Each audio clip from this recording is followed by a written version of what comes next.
आज या सकाळच्या वेळेस मी आपल्या संपूर्ण प्रेक्षकांचं वर्ड्स ऑफ होप या आत्मिक कार्यक्रमामध्ये स्वागत करीत आहे.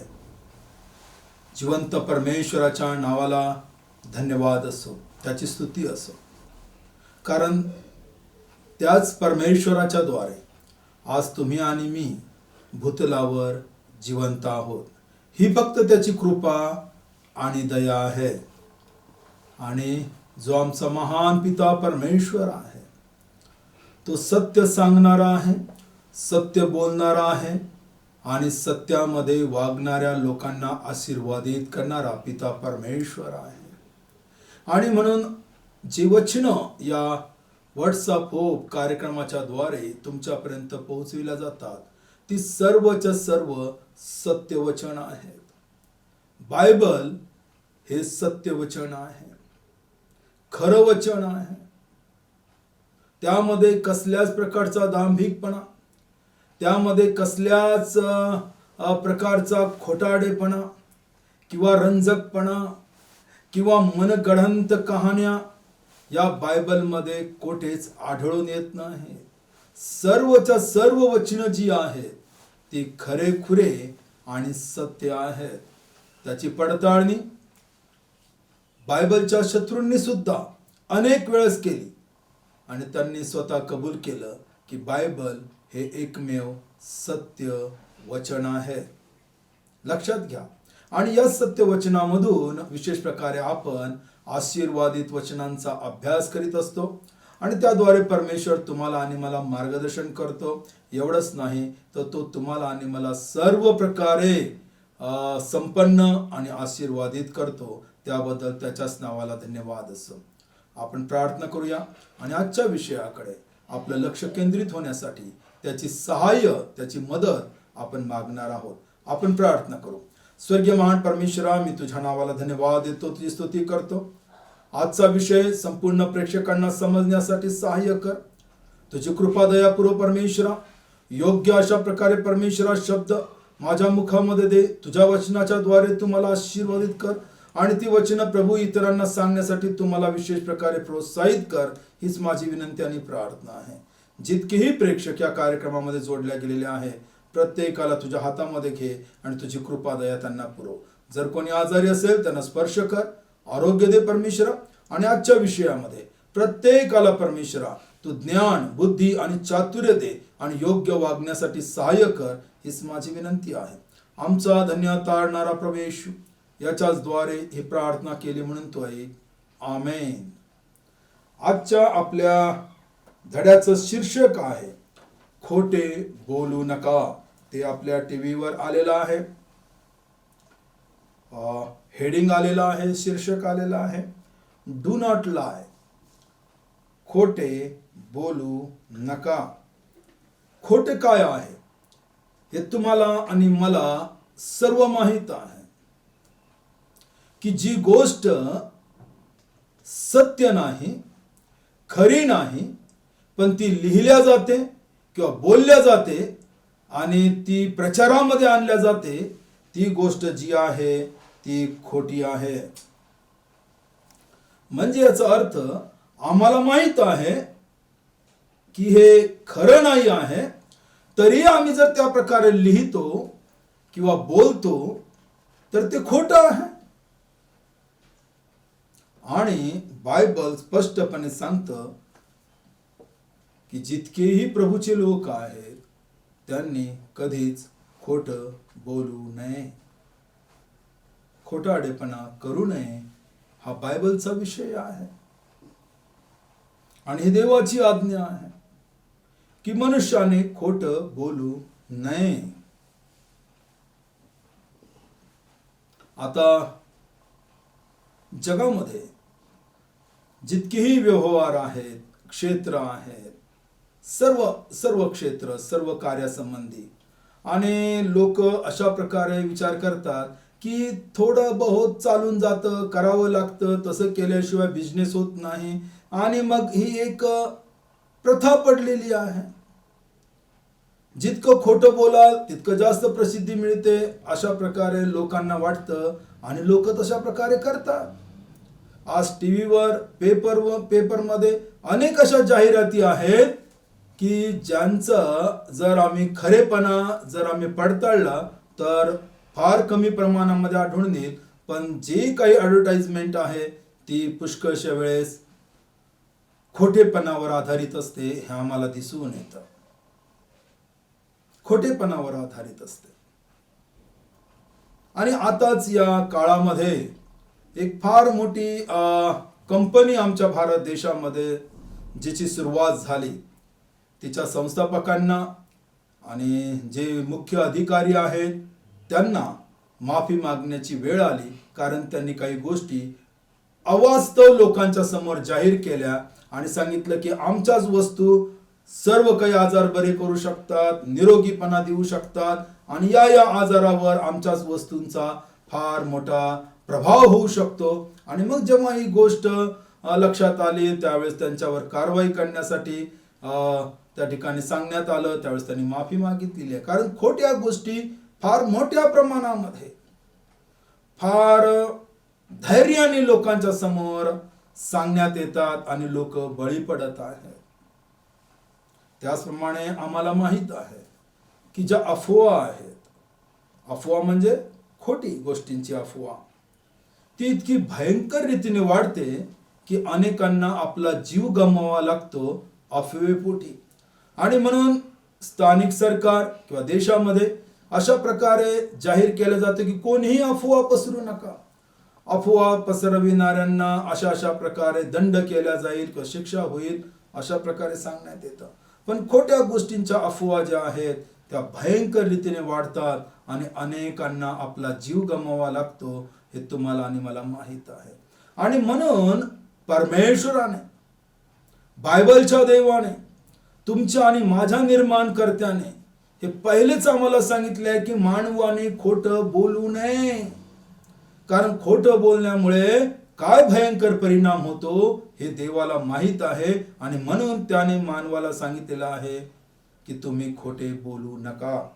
बायबलमध्ये आपण पाहणार आहोत की हा खोटे बोलण्याचा स्वभाव मूळ कोणाचा आहे, कोण आहे हा व्यक्ती की ज्याचा हा स्वभाव आहे. वचनामध्ये आपण वाचणार आहोत, विशेष प्रकारे योहान कृष्णवर्तमान याचा 8वा अध्याय आणि 44वे वचन. बुक ऑफ जॉन चॅप्टर 8 वर्स 44. लक्ष द्या या वचनाकडे. योहान कृष्णवर्तमान याचा 8वा अध्याय आणि 44वे वचन काय सांगतं, लक्ष द्या. तुम्ही आपला बाप सैतान यापासून झाला आहात आणि तुमच्या बापाच्या वासनाप्रमाणे करावयास इच्छिता. तो प्रारंभापासून मनुष्यघातक होता आणि तो सत्यात टिकला नाही, कारण त्याच्यामध्ये सत्य नाही. तो खोटे बोलतो तेव्हा तो स्वतःचे बोलतो, कारण तो लबाड व लबाडीचा बाप आहे. लक्षात घ्या, हा मूळ व्यक्ती कोण आहे. बायबलमध्ये स्पष्ट सांगण्यात आलेला आहे, हा सैतान आहे. आणि सैतानाचा मूळ स्वभाव जो आहे तो खोटे बोलण्याचा आहे. त्याचा स्वभावच खोटं बोलण्याचा आहे. प्रारंभापासूनच तो मनुष्यघातक ठरलेला आहे. मनुष्याला खोटेपणाला बळी पडण्यासाठी त्याने अनेक गोष्टी केलेल्या आहेत आणि आजही करीत आहे. आजही करीत आहे. जे तुम्ही संपूर्ण प्रेक्षक या टीव्ही संचासमोर आहात, हा कार्यक्रम पाहत आहात, जितकेही भाविक आहेत तुम्ही हा कार्यक्रम पाहत आहात, त्याचप्रमाणे विश्वासणाऱ्यांनो तुम्ही सुद्धा हा कार्यक्रम पाहत आहात. आपण सर्वजण आहोत या कार्यक्रमामध्ये जोडलेले आहोत. पण जे जोडलेले नाहीत असे जगातला प्रत्येक व्यक्ती सुद्धा, या प्रत्येक व्यक्तीला सुद्धा सैतान खोटेपणाला बळी पाडत आहे. त्यांच्या समोर खोटे आश्वासन ठेवत आहे, खोट्या गोष्टी ठेवत आहे. आणि हे लोक खोटेपणाला बळी पडत आहेत. हजारो लोक सत्य देवापासून दूर त्यांना घेऊन जाण्यात येत आहे. सत्य वचनापासून त्यांनी दूर राहावं. प्रभू येशूवर विश्वास ठेवू नये. प्रभू ख्रिस्ताच्या वचनाकडे त्यांनी लक्ष देऊ नये. जिवंत देवाचं नामस्मरण त्यांनी करू नये. म्हणून जिवंत देवाची बरोबरी साधण्यासाठी त्याने मानवाच्या डोक्यामध्ये कल्पना टाकल्या की तू स्वतः देवाला निर्माण करू शकतोस. तू स्वतः देवाला निर्माण करू शकतोस. आणि मग मानवाने काय केलं? आपल्या बुद्धिमत्तेनुसार, आपल्या हुशारीनुसार काही वस्तू घेतल्या जगामधल्या. लाकूड घेतलं किंवा लोखंड घेतलं किंवा पितळ घेतलं किंवा सोनं घेतलं किंवा चांदी घेतली किंवा कोणतीही वस्तू घेतली, माती असो दगड असो कोणतीही वस्तू घेतली आणि त्याला आकार देऊन त्याने म्हटलं आता तू माझा देव आहेस. म्हणजे देवा बरोबरी तुम्ही करू शकता. स्वतःसाठी तुम्ही देव निर्माण करू शकता. तुमच्या इच्छेप्रमाणे तुम्ही चालू शकता. अशा प्रकारे सैतानाने अनेक लोकांना भुरळ पाडलेली आहे. जे या कार्यक्रमामध्ये जे जोडल्या गेलेले तुमच्यापैकी सुद्धा पुष्कळांना त्याने भुरळ पाडलेली आहे. पण तुम्हाला वाटतं की नाही, हे तर परंपरेपासून चालत आलेलं आहे, हे तर आमच्या संस्कृतीमध्ये आहे, हा तर आमचा वारसा आहे आणि अनेक पिढ्यांपासून आम्ही हे करीत आहोत. पण लक्षात घ्या, बायबल सांगतं प्रारंभापासूनच जेव्हापासून मनुष्याची निर्मिती झाली, जेव्हा देवाने मनुष्याला निर्माण केलं तेव्हापासून तो मनुष्य घातक आहे. तेव्हापासूनच तो मनुष्याला खोटे गोष्टीसाठी बळी पाडत आहे, भुरळ पाडत आहे, मोह आणीत आहे आणि आजही ते करीत आहे. आणि आम्ही त्याला नाव देतो पिढ्यांचं, परंपरेचं, संस्कृतीचं. पण आम्हाला माहित नाही की या सर्व गोष्टीमध्ये सैतानाचा हात आहे. जिवंत देवाला सोडून, निर्माणकर्त्याला सोडून, ज्या गोष्टी आम्ही निर्मिलेल्या आहेत, निर्मित केलेल्या आहेत, ज्या गोष्टी आम्ही उत्पादन केलेल्या आहे, ज्या गोष्टी आम्ही तयार केलेल्या आहेत, त्या गोष्टींना देवाची उपाधी देणे किंवा त्या प्रतिमेच्या नादी लागणे हे देवाविरुद्ध आहे. त्याला माहित आहे आणि ते तो मनुष्याला करावयास लावतो. आणि म्हणून बायबलमध्ये सांगितलेलं आहे की सैतान जो आहे त्याचा मूळ स्वभाव आहे खोट बोलण्याचा. आणखीन त्या वचनामध्ये काय सांगितलेलं आहे लक्ष द्या बारकाईने. लक्ष द्या विश्वासणाऱ्यांनो आणि संपूर्ण भाविकांनो. योहान कृष्णवर्तमान याचा 8वा अध्याय आणि 44व वचन पुन्हा आपण या ठिकाणी वाचत आहोत. तुम्ही आपला बाप सैतान यापासून झाला आहात आणि तुमच्या बापाच्या वासनाप्रमाणे कराव्यास इच्छिता. तो प्रारंभापासून मनुष्यघातक होता आणि तो सत्यात टिकला नाही. याचा अर्थ काय? जे खोटे बोलणारे आहेत ते सैतानाची लेकरे आहेत. देव कधीच खोटं बोलत नाही. देव सत्य बोलतो आणि जे सत्य बोलतात ती देवाची लेकरे आहेत. जे खोटे बोलतात ती सैतानाची लेकरे आहेत. आताच आपण पाहिलेलं आहे की जो मूळ स्वभावाचा व्यक्ती आहे सैतान, त्याचा मूळ स्वभाव आहे खोटं बोलण्याचा. प्रारंभापासून तो मोह लोकांना टाकतो, भुरळ पाडतो देवापासून दूर करण्यासाठी. आणि मग जे खोटे बोलतात ते सैतानाची लेकरे आहेत. हे बायबलमध्ये सांगण्यात आलेलं आहे. जे खोटं बोलतात, सत्य वचनाला दाबून ठेवतात आणि खोट्या गोष्टीचा प्रचार करतात, खोट्या गोष्टी पाखंडी मते लोकांमध्ये पसरवितात, ते सर्व खोटारडे आहेत. लबाड व लबाडीचा बाप सैतान आहे. खोटे बोलणाऱ्यांचा बाप सैतान आहे. हे बायबलमध्ये सांगण्यात आलेलं आहे. तुम्ही जितके या कार्यक्रमामध्ये जोडल्या गेलेले आहात, तुम्ही सर्व चांगले लोक आहात. कारण तुम्ही आपल्या लेकरांना लहानपणापासून शिकवता की खोटं बोलू नका, सत्य बोलावं, खोटं बोलणं योग्य नाही, हे तुम्ही शिकवलेलं आहे आपल्या लेकरांना. पण तुम्ही स्वतः काय करीत आहात?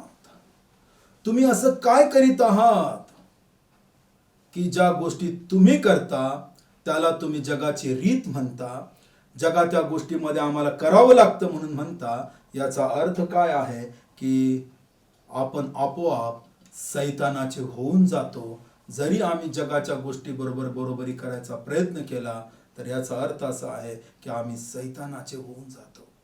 विश्वासणाऱ्यांनो, जिवंत देवाने आम्हाला या खोटं बोलणाऱ्या सैतानापासून, हा जो सैतान जो आहे लबाडीने भरलेला, याच्या कचाट्यामध्ये प्रत्येक विश्वासणारा होता, याच्या कह्यामध्ये होता.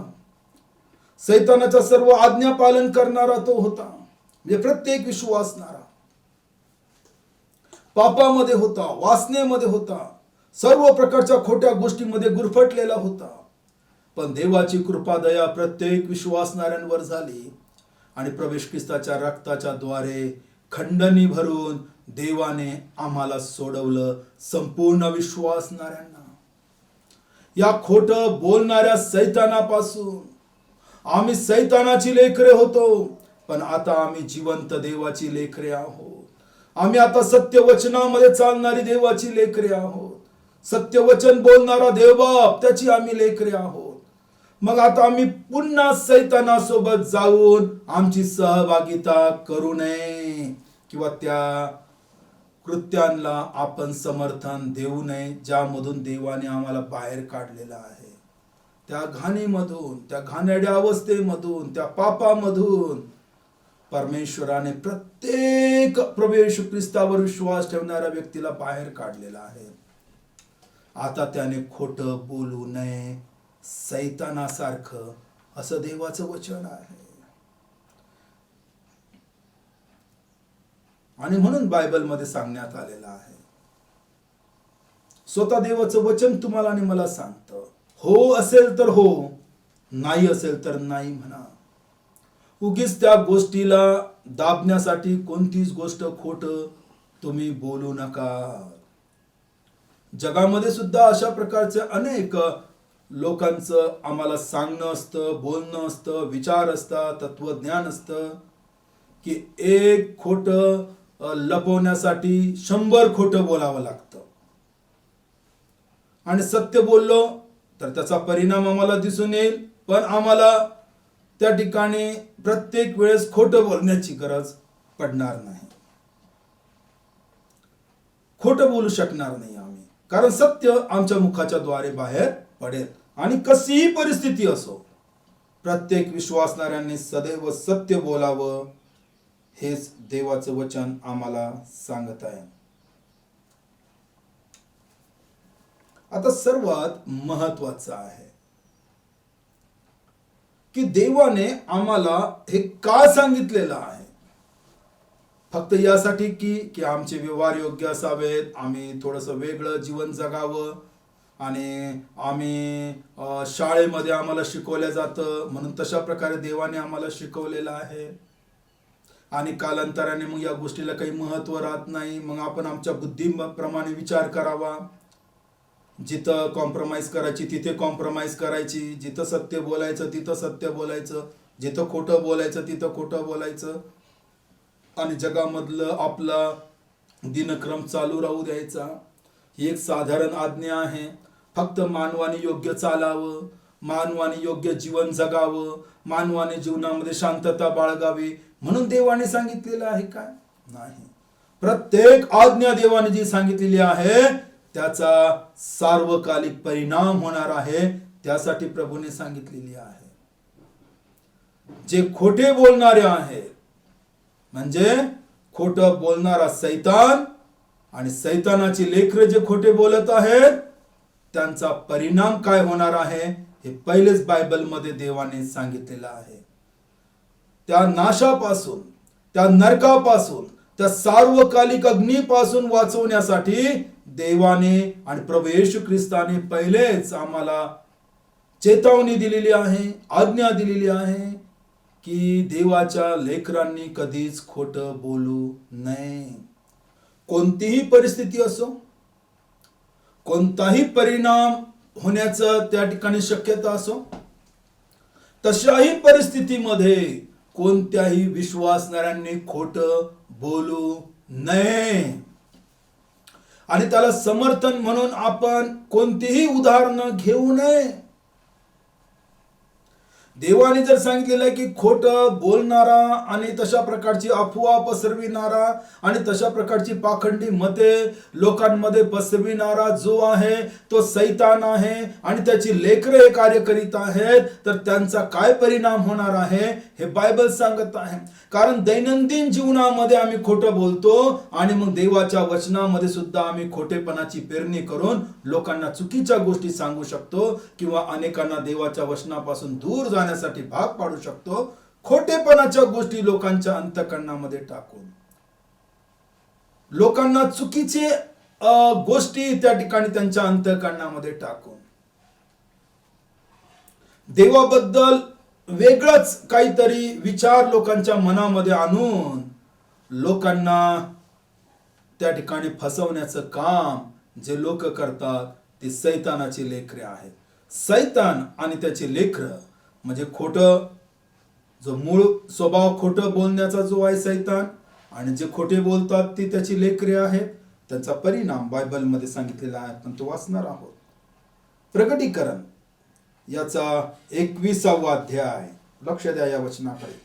प्रकटीकरण याचा 21वा अध्याय आणि 8वं वचन काय सांगतं इकडे बघा. बुक ऑफ रिव्हलेशन चॅप्टर 21 वर्स 8. परंतु भेकड, विश्वास न ठेवणारे, अमंगळ, खून करणारे, जारकर्मी, चेटकी, मूर्तीपूजक व सर्व लबाड माणसे यांच्या वाट्यास अग्नीचे व गंधकाचे सरोवर येईल, हेच ते दुसरे मरण आहे. लक्ष द्या या वचनाकडे.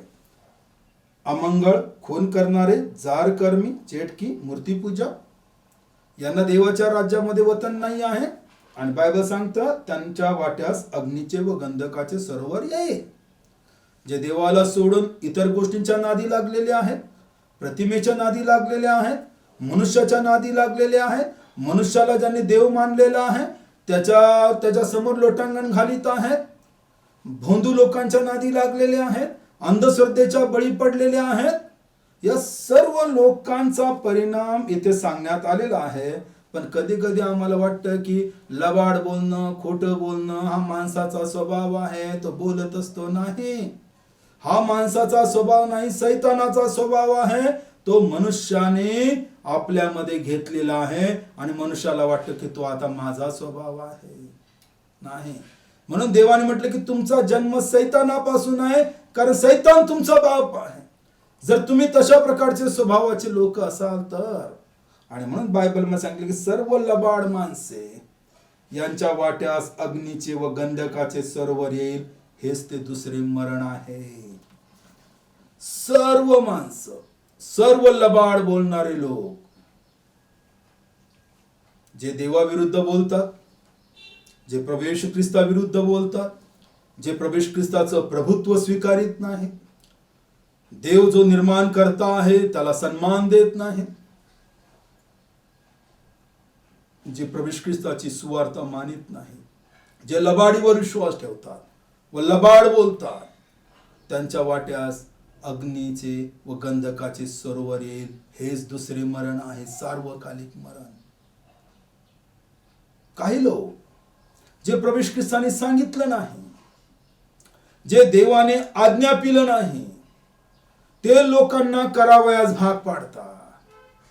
लोकांच्या मनामध्ये वेगळे विचार मांडतात आणि लोकांना भुलवितात, लोकांना मोहामध्ये पाडतात, पाशामध्ये पाडतात आणि देवाबद्दल त्यांच्या मनामध्ये वेगळा विचार तयार होऊन जातो आणि कालांतराने हे लोक निराश होतात कारण हे बोलणारे लोक चुकीचं मार्गदर्शन त्यांना करीत आहेत, लबाड बोलत आहेत, खोटं बोलत आहेत. जे देवाने सांगितलं नाही ते त्यांना ते सांगत आहेत. विश्वासणाऱ्यांनो लक्ष द्या, जे बायबलमध्ये सांगितलेलं नाही त्याच्या व्यतिरिक्त जर कोणी आम्हाला कराव्यास लागतो तर तो स्वतः शापित आहे आणि करणारे सुद्धा शापित आहे. जी सुवार्थ आम्हाला मिळालेली आहे त्याच्या व्यतिरिक्त दुसरी सुवार्थ जर कोणी आम्हाला सांगतो तर तो शापित आहे. एवढंच नाही तर पौल म्हणतो, देवदूतांनी जरी येऊन सांगितलं दुसरी सुवार्ता तर देवदूत सुद्धा शापित होतील. हे बायबलमध्ये सांगण्यात आलेलं आहे. निराळी सुवार्ता जी मनुष्याला गोंधळात पाडणारी आहे, जी त्याला नरकाकडे घेऊन जाणारी आहे, जी खरी सुवार्ता बायबलमध्ये आहे तीच प्रभूच्या लोकांनी सांगितली पाहिजे. जर आम्ही त्यामध्ये काही भर घालतो, वचनामध्ये त्यामधलं काही काढून टाकतो, तर बायबल सांगतं की आमचा जीवनाच्या पुस्तकामधून नाव खोडल्या जाणार आहे. म्हणजे दुसरं मरण या लोकांना प्राप्त होणार आहे. जे खोटं बोलत आहेत, लबाडी लोकांच्या समोर ठेवत आहे, देवाचं वचन सत्यपणे लोकांच्या समोर घेऊन येत नाही, लोकांना फक्त एका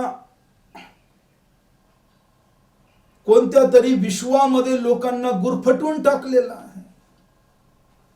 सत्य काय आहे, जुना करार काय आहे, नवा करार काय आहे, जुन्या करारातली उपासना पद्धत कोणती होती, नवीन करारातली उपासना पद्धत कोणती होती, जुन्या करारामध्ये कोणाला निवडण्यात आलेलं होतं, नवीन करारामध्ये कोणाची निवड झालेली आहे, तारण कशा प्रकारे प्राप्त होतं, आपण जे विश्वासणारे आहोत आम्ही एकाच मंडळीचे सभासद कसे असू शकतो, या सर्व गोष्टी बाबीमध्ये वचनामध्ये सांगितलेल्या आहे. पण मनुष्याने लबाडीने पाखंडी मते लोकांमध्ये पसरलेले आहेत आणि विश्वासणाऱ्यांमध्ये फुटी पडलेल्या आहेत. आणि या फुटीचा जो कोणी जनक आहे तो सैतान आहे. कारण विश्वासणाऱ्यांमध्ये फुटी असू नये, म्हणजे त्यांच्या शिक्षणामध्ये फुटी असू नये, हे देवाचं वचन आहे. लक्षात घ्या, सर्व लबाड बोलणारे माणसे यांना दुसरं मरण येणार आहे, हे बायबलमध्ये सांगण्यात आलेलं आहे. आणखीन देवाचं वचन आपण वाचणार आहोत. मत्ते कृष्णवर्तमान याचा 25वा अध्याय आणि 41 वचन काय सांगतं तिकडे आपण लक्ष देऊया. मत्ते कृष्णवर्तमान याचा 25वा अध्याय आणि 41 वचन. बुक ऑफ मॅथ्यू चॅप्टर 25 वर्स 41. बघा इकडे काय सांगितलेलं आहे. प्रभू ख्रिस्त काय म्हणत आहे. मग डावीकडच्या सही तो म्हणेल, ओ शापग्रस्त हो, माझ्या पुढून निघा आणि सैतान व त्याचे दूत यांच्यासाठी जो सार्वकालिक अग्नी सिद्ध केला आहे त्यात जा. सैतान व त्याचे दूत यांच्यासाठी सार्वकालिक अग्नी सिद्ध केलेला आहे. आणि प्रभू ख्रिस्त जे खोटे बोलणारे आहे, पाखंडी मते लोकांमध्ये पसरविणारे आहे, ख्रिस्ताची सुवार्ता निराळी लोकांना सांगणारे आहेत, ख्रिस्तापासून लोकांना बहिकविणारे जे लोक आहेत, त्या सर्व लोक आणि जगामधले प्रत्येक जण जो देवाला सोडून इतर वस्तूंच्या मागे लागणार आहे आणि त्यांना देवत्व स्वतः देणार आहे, त्या सर्व लोकांची रवानगी जी आहे ते सार्वकालिक मरणासाठी होणार आहे, हे प्रभू ख्रिस्ताने जाहीर केलेलं आहे. म्हणून बायबल काय सांगतं याकडे लक्ष द्या. शेवटचं वचन मी वाचतो आणि मग आपण प्रार्थना करूया.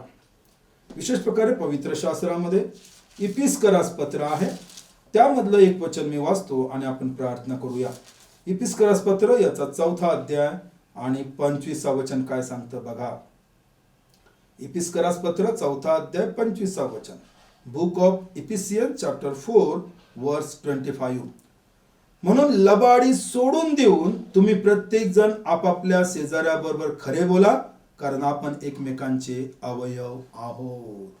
लबाडी सर्व सोडून देऊन आपल्या शेजाऱ्याबरोबर, म्हणजे विशेष प्रकारे त्यांना प्रभूच्या दासाला सांगायचं आहे, जे मंडळीमधले लोक आहेत, एका चर्चचे सभासद आहेत, ख्रिस्ताने बांधलेल्या मंडळीचे सभासद आहेत, जे आपण एकमेकांचे अवयव आहोत, आपण एकमेकांसोबत खरं बोलावं आणि मंडळीपासून खरं बोलण्याची सुरुवात असावी. मंडळी ही खऱ्या वचनावर आधारित असावी, तरच ती खरं बोलणार आहे. मंडळी जर खोट्या तत्वज्ञानावर आधारित असेल तर मंडळीमधलं प्रत्येक अवयव खोटं बोलल्याशिवाय राहणार नाही, किंवा तीच मते लोकांमध्ये पसरवण्यासाठी ते तयार होतील. आणि म्हणून प्रभूचा दास पवित्र आत्म्याच्या द्वारे आम्हा संपूर्ण विश्वासणाऱ्यांना आणि जगातील प्रत्येकाला म्हणतो की लबाडी सोडून द्या. एकाच देवाच्या मागे या. एकच तारणारा प्रभू येशू आहे, त्याचा स्वीकार करा आणि आपल्या पातकांचं क्षालन करा, म्हणजे पापांची क्षमा मिळवून घ्या. सत्य वचन बायबलमध्ये आहे आणि पापांची क्षमा सुद्धा प्रभू येशू ख्रिस्तामध्ये आहे. या आणि आशीर्वादित व्हा. वाईट गोष्टी, लबाडीच्या गोष्टी सर्व ज्या जगामध्ये आहेत त्या सर्व सोडून द्या. ख्रिस्ताकडे या, ज्याच्याकडे सत्य वचने आहेत. प्रभू तुम्हाला आशीर्वादित करो. आपण प्रार्थना करू. जिवंत महान परमेश्वरा, मी तुझ्या नावाला धन्यवाद देतो. आजच्या वचनाच्या द्वारे तू प्रत्येकाला परमेश्वरा जागृत केलेला आहे. खोटं बोलणं किती भयंकर आहे याची जाणीव तू प्रत्येकाला होऊ दिलीस, याबद्दल मी तुझा आभार मानतो.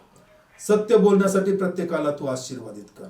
आमचा धन्य ताळणारा प्रभू येशू, याच्याच द्वारे ही प्रार्थना केली म्हणून तू ऐक. आमेन.